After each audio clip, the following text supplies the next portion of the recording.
So, tuloy-tuloy itong steroid for 1 month. Itong 2 weeks na antibiotic treatment. Itong topical steroid. Okay? Ngayon ito namang bata. Iba ang dosage. Magkapatid ba ito? O, transitive family ito. Hindi hawa-hawa. Hindi hawa-hawa. Hindi talaga blood nila. May allergic reaction. Ano yung iwasan nila ito? Eh, mukhang related sa lugar na nag-change na environment pag-ubat eh. So, baka pwedeng change environment na naman kayo. Lipat kayo.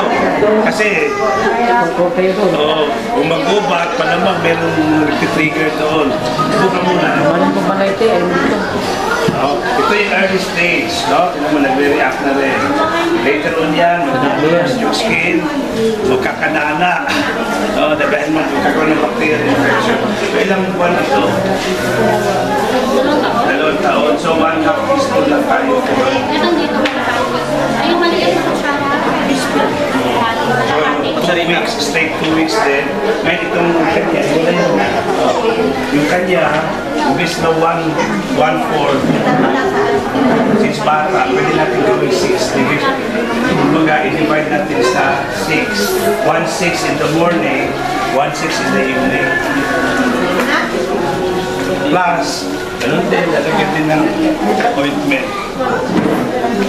Ang follow-up sa center, no? So, makikita mo ito, ito lang.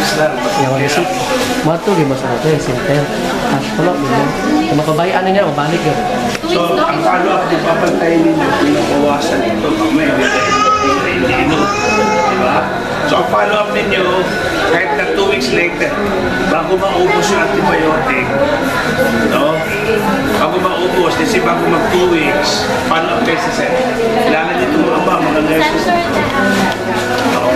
So,